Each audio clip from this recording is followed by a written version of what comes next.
La resolución de la Asamblea que otorgó amnistía recibe su primera acción de protección. En Quito se anuncian marchas de rechazo al accionar del legislativo. Punto Noticias. Con la finalidad de echar abajo la aprobación de amnistías dadas por la Asamblea Nacional, Andrés Páez, la madrugada de este sábado 12 de marzo, presentó una acción constitucional de protección y medidas cautelares. La acción iría en contra de lo que Andrés Páez define como actos violatorios de la resolución con la que el legislativo, la madrugada del jueves último, otorgó amnistías indiscriminadamente. La acción de protección fue presentada en el juzgado de turno ubicado en la Fiscalía de Pichincha, en el norte de Quito, y acompañaron al ex legislador Andrés Páez, los abogados Alfonso López Jaramillo y Germán Vega. Se entregaron amnistías indiscriminadamente a personas, entre ellas un grupo de terroristas que sembraron el caos en el Ecuador durante octubre de 2019. Estamos aquí para dar respuesta a ese clamor ciudadano de que esta barbaridad no tome curso y que no se concrete. No vamos a cesar en nuestro esfuerzo de impedir un despropósito de esta naturaleza en defensa de la dignidad de los ecuatorianos, señaló Andrés Páez. La medida constitucional fue interpuesta horas después de que representantes de diversos colectivos de Quito anunciaron que la siguiente semana plantearían una acción similar en contra de la resolución que concedió amnistías a 268 ciudadanos. Milton Castillo indicó que optarán por esa vía constitucional, la cual adelantó no será la única, pues de acuerdo con lo que establece la Constitución, es una garantía rápida, eficaz para evitar que un acto de la administración pública atente contra los derechos fundamentales de los ciudadanos de Quito. Se indicó que en mayo próximo se iniciaría con el proceso de revocatoria del mandato de los legisladores de Quito y Pichincha que apoyaron la aprobación de estas amnistías. Por su parte, Páez refirió que la acción de protección no será la única medida que tomen contra lo resuelto por la Asamblea. Adelantó que desde esta semana se efectuarán marchas de protesta con banderas negras, porque Quito y el Ecuador están de luto. En Pichincha, Pina, la palabra tiene Alexis Moncayo. 7,9. Bueno, no fue solo a Andrés Páez a quien le hemos dado, creo que una injustificada notoriedad en esta nota introductoria del noticiero. También fueron algunos gremios y representantes de esos gremios el viernes anterior, quienes anunciaron que presentarán acciones legales en contra de los asambleístas que decidieron aprobar las amnistías. Han hablado de acciones de protección, han hablado incluso de iniciar procesos de revocatoria del mandato en contra de los 99 asambleístas que dieron su voto a favor de esta medida, ¿no? Ahí estaban, por ejemplo, Patricio Alarcón, expresidente de la Cámara de Comercio de Quito, estaban los constructores positivos, acompañando a quienes están haciendo de esta causa una suerte como de plataforma política, porque, y fíjense ustedes la coincidencia, ¿no? La semana pasada, no recuerdo si es que fue jueves, me parece, estuvo Patricio Alarcón acá, y con él conversábamos sobre esta etapa preelectoral. 2023 vamos a tener elecciones seccionales, vamos a elegir alcaldes, prefectos, concejales y juntas parroquiales, ¿no? Y uno de los nombres que se midió en una encuesta del Instituto de Estudios Sociales y Opinión Pública, IESOP, días atrás, uno de los nombres que incluye esa encuesta es el de Patricio Alarcón.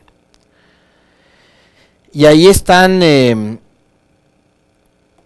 algunos otros nombres también figurando. Fíjense ustedes que aparece, por ejemplo, el nombre de Luis Eduardo Vivanco de la Posta. Interesante eso, ¿no? Porque además son periodistas que a la gente de Radio Pichincha, por ejemplo, la han denostado y que han pretendido dar lecciones de cómo se hace periodismo libre e independiente. Entonces me parece interesantísimo que los periodistas ahora poco a poco vayan también sacándose la careta de tales y se develen como lo que son, actores políticos, ¿no? Ya hubo en el pasado, o sea, ahí hay un Carlos Vera, Rodolfo Vaquerizo, mucha más gente de pantalla sin necesidad de ser periodistas. Estaba Andrés Guzmán, que es concejal de de Guayaquil, el propio Jimmy Jairala y un poco más de personajes que saltaron de la televisión o de diferentes espacios de comunicación a hacer política. Es asunto de ellos y está bien. ¿Por qué? Porque además no hay nada que se los impida. No hay nada que se los impida. Está perfecto. Me parece muy bien.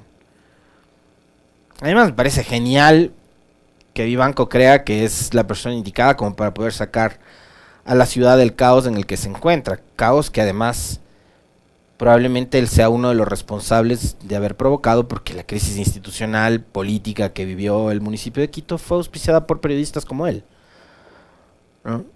Cuando decidieron bajárselo a Yunda, porque además él con Yunda tenía una bronca personal por el tema este de la pauta, que era un asunto absolutamente ridículo y superficial, que trascendía y que iba mucho más allá de las problemáticas que tiene esta ciudad. Pero fíjense ustedes que ahora también los problemas personales se terminan resolviendo así, ¿no? Con una vendetta tremenda. Pero bueno, a mí me parece interesante que esté el nombre de Vivanco ahí. Me parece interesante, de verdad. Porque además creo que es el reflejo del momento político que vive no solo Quito, sino el país en su conjunto. Hay un desencanto tal que aparecen y emergen figuras como él. Entonces, los partidos políticos, las organizaciones políticas, los políticos profesionales, creo que esto deberían tomarlo en serio. No deberían verlo por debajo del hombro ni como algo sin importancia. Más bien creo que deberían darle la importancia del caso, porque insisto, que aparezcan y emerjan ese tipo de figuras hablan de el nivel de desprestigio que tiene la política. Y claro, cuando el ciudadano dice, ya, me aburrieron los mismos de siempre, y aparece por ahí un tipo que puede resultar entretenido. Fíjense que lo mismo pasó con Yunda, ¿no? Yunda pasó de contar chistes en una radio a ser asambleísta. Pasó de contar chistes en una radio a ser alcalde. Entonces, además ya tenemos experiencia en ese tipo de cosas. Y larga experiencia. Acuérdense de Polo Vaquerizo, ¿no? El eterno perdedor, el hombre que hacía un programa, creo que los viernes de la noche, que se transmitía por TC Televisión. Fue diputado en varias ocasiones y concejal de Guayaquil. Entonces ya experiencia de ese tipo este país tiene. Seguir aventurándonos, bueno. Yo les decía que en esta rueda de prensa de los famosos gremios que representan al quiteñismo de bien, a los verdaderos quiteños y cosas por el estilo, que es como se las da por denominarse, estaban figuras como Patricio Alarcón, que apareció en una encuesta, se lo ha mencionado como un posible precandidato a la alcaldía de Quito. Por ahí aparece otro también, que creo que es de apellido Castillo, que hizo de igual, ¿no?, la caída de Yunda a su plataforma política junto a dos personas más. Una es Jessica Jaramillo, la otra no me acuerdo el nombre. Pero están haciendo lo de las amnistías una suerte de plataforma política. Vamos, así de sencillo en el caso de este tipo de personas.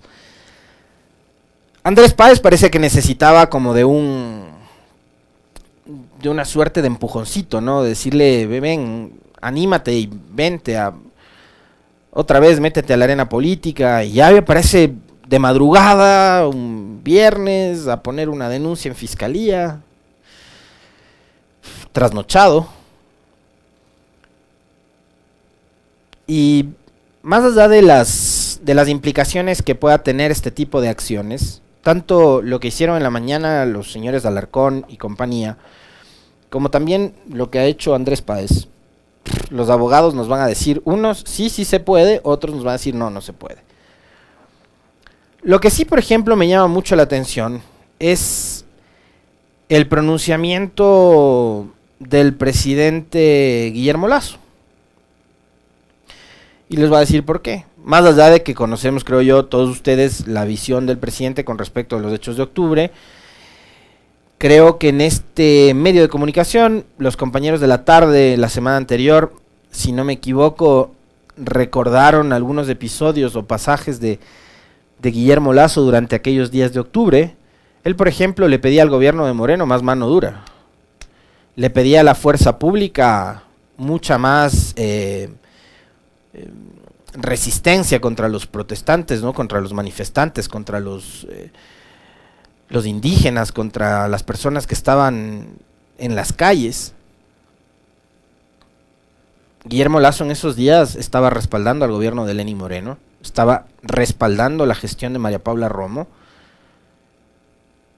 Y yo recuerdo una entrevista en Teleamazonas de aquellos días de octubre del 2019 donde se veía un Guillermo Lasso desencajado, casi fuera de sí, pidiendo eso, más mano dura contra los manifestantes, a la policía y al ejército. Pero después, y creo que también vale la pena recordar, y esto lo voy a hacer las veces que sean necesarias y lo haré junto a ustedes, fue otro el Guillermo Lasso durante los días de la campaña electoral de 2021. Ustedes recordarán que Guillermo Lasso habló mucho del Ecuador del encuentro, que Guillermo Lasso habló de que no iba a llegar ya cuando ganó la elección, de que no llegaba a gobernar con una lista de perseguidos, que él lo que quería era reunificar al país, etcétera, etcétera. Por eso me llama mucho la atención su reacción con respecto de esto. Pues a su retorno de Chile, donde asistió a la posesión de Gabriel Boric como nuevo presidente, el presidente Lasso ratificó su indignación por el informe aprobado con 99 votos a favor por parte de la Asamblea Nacional, con el cual se decidió dar la amnistía a 268 personas. De estas 268 personas, apenas 60 corresponden a los hechos de octubre, eso creo que también hay que mencionarlo. Y son 268 personas que durante largo tiempo, y para referirnos únicamente a lo de octubre, durante 2 años y medio han estado esperando que la justicia actúe, así como ustedes que demandan sanciones y no sé qué. Creo que también su llamado debería haber sido a la justicia para que resuelva, pero... Y en total de esas 268 personas, al menos del 58, casi el 60%, todos los procesos se encuentran en fase de indagación. Es decir, no han avanzado absolutamente nada por parte de la justicia. Los procesos de investigación. Entonces creo que también la demanda debería ser no solo a los políticos por la decisión que han adoptado con respecto a las amnistías, sino también a la función judicial por no haber sido lo suficientemente, primero, ágil para resolver esto y después lo suficientemente independiente y objetiva, porque es evidente que la justicia en muchos casos, sobre todo en casos polémicos como los de octubre, actuó con una carga política, influenciada también por el poder mediático, que dio lugar a procesos de persecución, y que tuvo a gente inocente en la cárcel durante 72 días, durante 120 días, etcétera, etcétera. Y que tiene hasta hoy a personas inocentes a las que no se les ha probado absolutamente nada, por ejemplo, portando grilletes. Un tema denigrante. Pero eso hizo la fiscalía, eso hizo la justicia en este país, motivada por las presiones mediáticas y las presiones políticas. Contra esas cosas, estos señores que dicen representar a los quiteños, y a mí sí por lo menos me indignó, bueno, yo no soy quiteño de nacimiento, pero amo como propia esta ciudad, que hablen a nombre de Quito. ¿Ustedes se sienten representados por las personas estas que aparecieron en esta rueda de prensa? Les pregunto. Yo creo que la gran mayoría de ustedes dirán no. ¿Ellos representan a Quito? ¿Por qué? ¿Quién les ha dado esa atribución de que hablen a nombre de Quito y que se tomen el nombre de los quiteños? Esta ciudad de 3 millones de habitantes es mucho más que un gremio de empresarios. Es mucho más que una mesa donde aparecieron 20 señores atribuyéndose la representación de Quito. Quito es su gente, Quito son los barrios. Quito hoy en día es un cúmulo de necesidades. de desempleo, de inseguridad, de vías en muy mal estado, de falta de servicios públicos. Y si ustedes, por ejemplo, hoy se atribuyen el ser representantes de Quito y de los quiteños, creo que en buena medida también son los responsables de la situación caótica por la que está atravesando la ciudad. Fueron, por ejemplo, los que pusieron a Rodas de alcalde. Con Rodas ustedes nunca se indignaron. Y parecía que todo marchaba bien y que todo funcionaba bien. Con un alcalde bastante inepto. Que a mí, por ejemplo, esas cosas sí me provocaban vergüenza también, ¿no? Cuando aparecían eventos internacionales bajo los efectos del alcohol, hablando a nombre de los quiteños. Pero ahí ustedes no aparecían, pues, de indignarse. Hoy se aparecen indignados.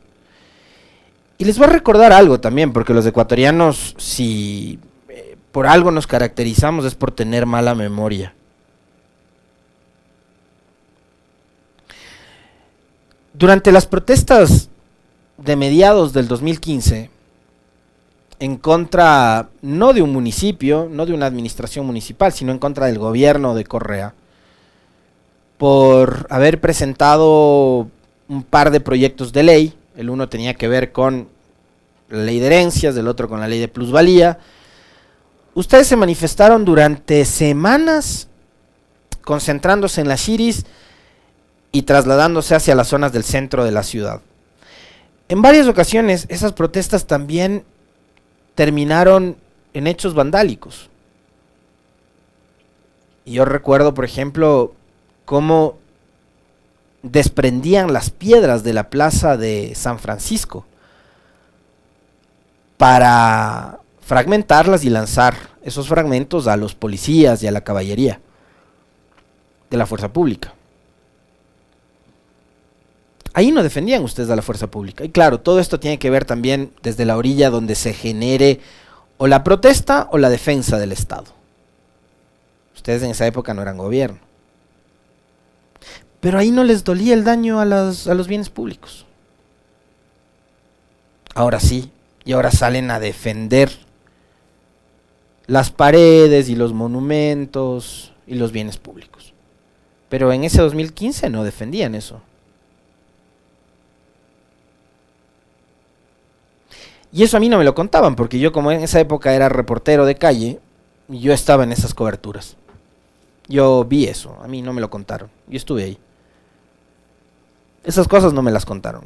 Y como yo no soy de los que anda repitiendo siempre lo que ven en un meme, entonces ahora vengo a recordarles que eso fue lo que pasó en 2015.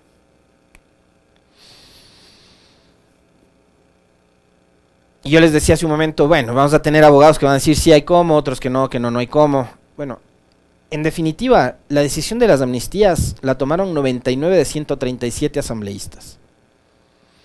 De una asamblea a la que hemos, desde este espacio, y yo particularmente, criticado mucho, pero que con esta decisión al menos, me parece a mí le está dando un mensaje muy importante al país. Lo dije la semana pasada, lo voy a repetir ahora.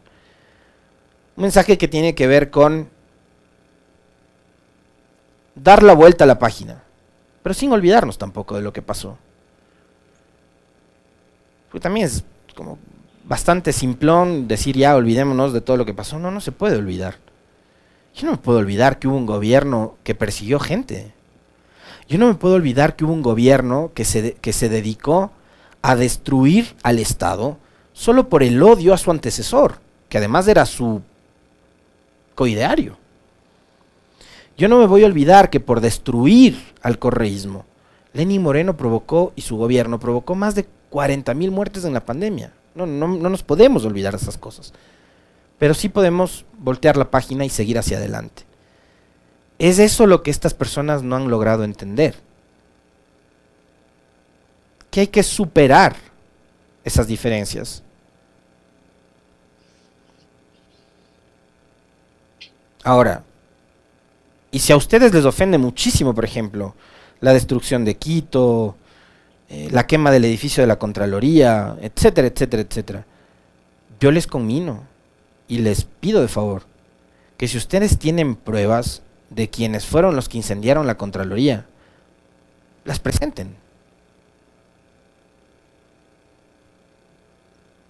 Porque creo que quien está en deuda, por ejemplo, con respecto de ese episodio en particular, es la justicia en este país. Se llevó adelante un proceso de cacería de brujas y se defendió y se ratificó un relato que salía desde el gobierno en esa época, desde el poder, y que lo repetían además los medios de comunicación con mucha frecuencia durante todos los días, diciendo que una corriente política fue la que provocó la quema de la Contraloría. ¿Y la justicia qué hizo? ¿Investigó a la fiscalía sobre la quema de la Contraloría? ¿O lo que hicieron fue provocar una cacería de brujas a partir de todos los hechos vandálicos que ocurrieron en octubre? Porque que hubo violencia en octubre, yo no lo voy a negar jamás. No lo voy a negar jamás. Que se tornó violenta la protesta, sí se tornó violenta la protesta, indudablemente. Pero que hubo excesos por parte del Estado, también hubo excesos. Ahí está el informe que emitió la comisión conformada por Juan Carlos Solines, ex candidato vicepresidencial de Lazo, por Sibel Martínez, por Javier Zavala, donde se habla de ejecuciones extrajudiciales y donde se habla de más de 500 casos de violaciones a los derechos humanos, de detenciones arbitrarias, de personas heridas, de personas que perdieron sus ojos, etcétera, etcétera, etcétera. ¿Quién va a responder sobre eso? Y por último, la asamblea, esta asamblea que decidió conceder las amnistías, ayer también generó noticias, ¿no? Porque sesionó domingo, que ya es noticia, pero además porque otro legislador más ha decidido renunciar a su condición de tal. Es el tercero que renuncia en este periodo legislativo. Primero renunció César Monge, que lo hizo para asumir el Ministerio de Gobierno. Después renunció Diego Ordóñez para asumir una consejería de gobierno y ahora renuncia César Ron. Escuchemos qué fue lo que dijo el ex legislador social cristiano, ya para ir cerrando el comentario. Señor presidente, señores legisladores, me voy con la frente en alto. Les deseo suerte a todos, pero lo que más les deseo es que hagan y se sintonicen con lo que pide el pueblo ecuatoriano, que respondan a su pueblo, que respondan a Dios, que den buen ejemplo, y si no, mejor vámonos todos a la casa. Señor presidente, señoras y señores legisladores. 7:30, nos quedamos con poquísimo tiempo, segundos en realidad, para hablar sobre esto. Se va volviendo como ya una constante, digo, por lo que pasó con Ordóñez y ahora con Ron, renunciar en este momento para sumar al desprestigio de la asamblea. O sea, me voy porque esta asamblea no da más, me voy porque esta asamblea es una vergüenza, y claro, eso lo que hace es como alimentar o fomentar esas propuestas que hay para que la asamblea baje la ánfora y se vayan los 137 a su casa.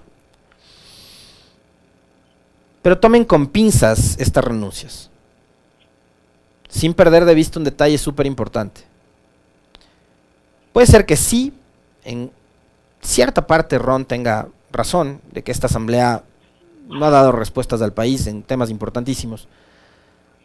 Estamos de acuerdo, pero en una sociedad, en un estado democrático, republicano, el primer poder del Estado es el Parlamento. Nos guste o no nos guste. No tenemos el mejor Parlamento, pero es el que tenemos. Y no pierdan de vista un hecho. Las elecciones seccionales están a la vuelta de la esquina.